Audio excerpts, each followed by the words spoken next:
बिस्मिल्लाहिर्रहमानिर्रहीम सल्लल्लाहु अला हबीबिही मुहम्मदिन व आलिही व अस्हाबिही व बारिक वसल्लम। अस्सलामु अलैकुम व रहमतुल्लाहि व बरकातुहू। ये बात हम पिछले हिस्से में समझ चुके हैं कि दरूद शरीफ कोई आम जिक्र नहीं, ये अल्लाह रब्बुल इज़्ज़त की तरफ से एक ख़ास अता है, एक ख़ास इंतिखाब है, और ये इंतिखाब हर एक के हिस्से में नहीं आता। अल्लाह पाक जिस बंदे को चुनता है इसे अपने महबूब सल्लल्लाहु अलैहि वसल्लम के जिक्र से जोड़ देता है। मगर आज हम इस राज के दूसरे पहलू को समझेंगे कि साफ दिल के बाद वो कौन सी हालत है, वो कौन सा अंदरूनी मजाज है जो इस जिक्र को कायम भी रखता है और बढ़ाता भी है।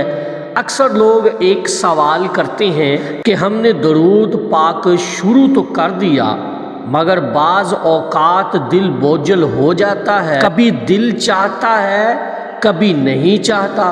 तो याद रखिए, दरूद पाक का सफ़र सिर्फ शुरू करना ही काफ़ी नहीं बल्कि इस पर कायम रहना भी एक अता है, और इस अता के पीछे भी एक खास सिफत काम कर रही होती है। वो सिफत है आजिज़ी। साफ दिल के बाद जो चीज़ अल्लाह को सबसे ज़्यादा पसंद आती है वो बंदे की आजिज़ी है। वो ये एहसास कि मैं कुछ भी नहीं, सब कुछ अल्लाह है। ना अपनी नेकी पर फख्र करता है, ना अपने जिक्र पर फख्र, ना अपनी इबादत पर नाज। जो लोग ये समझते हैं कि हम दरूद पढ़ रहे हैं तो हम बहुत ख़ास होंगे, वो अक्सर इस सफ़र में आगे नहीं बढ़ पाते। अल्लाह पाक को वो बंदा बहुत पसंद है जो दरूद पाक पढ़ कर भी खुद को फ़कीर समझे, महताज समझे,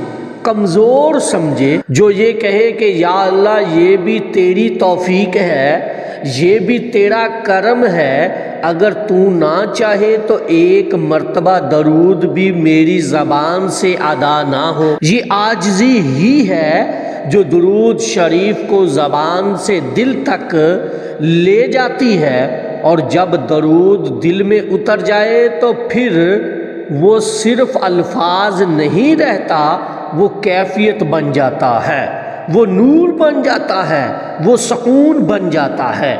फिर एक और बात समझने की है, सिर्फ दिल और आजिज़ी के साथ एक तीसरी सिफत भी होती है जो अहले दरूद के अंदर लाजमी पाई जाती है, और वो है सब्र। अहले दरूद अक्सर जिंदगी में आजमाई जाती हैं, इनके साथ नाइंसाफियाँ होती हैं, इनके दिल दिखाए जाती हैं, इनके खलूस का मजाक उड़ाया जाता है, मगर ये सब कुछ होने के बावजूद वो जिक्र नहीं छोड़ते। क्यों? क्योंकि वो जान चुके होते हैं कि अगर सब कुछ छीन भी जाए मगर दरूद पाक ना छूटे। यही सब्र अल्लाह को बहुत पसंद है। बंदा रो रहा हो, दिल टूटा हुआ हो, मगर ज़बान पर दरूद हो, आंखों में आंसू हो मगर दिल में शिकवा ना हो, ये वो मकाम है जहाँ बंदा अल्लाह के बहुत करीब हो जाता है। और जब बंदा इस मुकाम पर आता है तो अल्लाह पाक इसके साथ एक और करम फरमाता है, फिर दरूद पढ़ने के लिए वक़्त नहीं निकालना पड़ता बल्कि दरूद खुद वक़्त निकाल लेता है। चलते फिरते, उठते बैठते, सोते जागते, दिल के अंदर दरूद की एक हल्की सी आवाज़ चलती रहती है। ये वही मकाम है जिसके बारे में औलिया अल्लाह फरमाते हैं कि दरूद पाक बंदे को अंदर से बदल देता है, इसकी सोच बदल जाती है, इसकी तरजीहात बदल जाती है, इसका गुस्सा कम हो जाता है, इसकी ज़बान नरम हो जाती है, इसकी नज़र पाक हो जाती है। फिर अहले दरूद की एक और निशानी ये होती है कि वो लोगों के ऐब ढूंढने के बजाय अपने ऐब देखने लगते हैं। वो खुद को बेहतर करने की फिक्र में रहते हैं, दूसरों को नीचा दिखाने की फिक्र में नहीं पड़ते। یہی وہ مقام ہے جہاں اللہ پاک بندے کو صرف ذکر والا نہیں بلکہ باعمل بھی بناتا ہے۔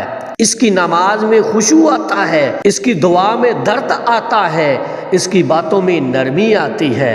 اور یاد رکھیے درود پاک کا سب سے بڑا اثر یہ نہیں کہ دنیا کے مسئلے حل ہو جائیں، بلکہ سب سے بڑا اثر یہ ہے کہ مسئلوں کے باوجود دل مطمئن ہو جاتا ہے۔